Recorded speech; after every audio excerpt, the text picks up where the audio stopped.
Yo, maulan na araw mga katalbog. Parang ang gusto babalak nga mag-shot nitong kapatid ko dahil bumili siya ng tumbong. Ayan, pinapa-adobo niya sa akin. Nakikrave daw siya sa tumbong. So, adobo natin to. Ito, adobong tuyo. Lagyan natin ng luya kasi medyo maanghot na yan natin.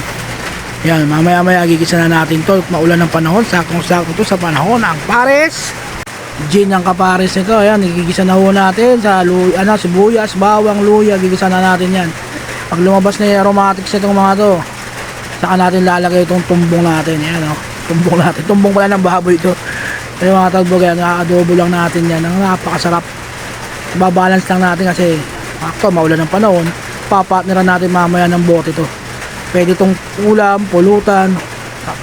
Napakasarap nito pag naluto ito. Ayan yung tumbong. Oh.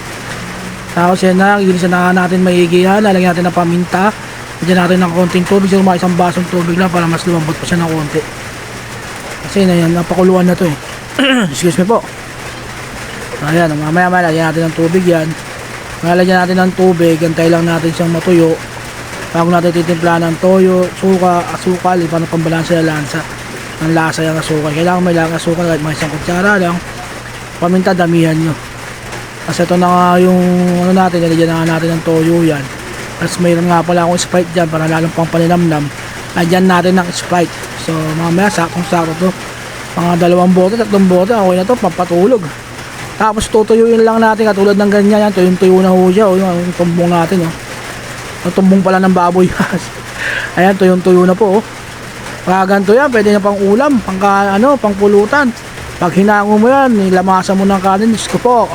Siguradong taob ang kaldero nito. Ayan o, pag hinango mo itong tumbong, saka mo lamasan ng kanin dyan.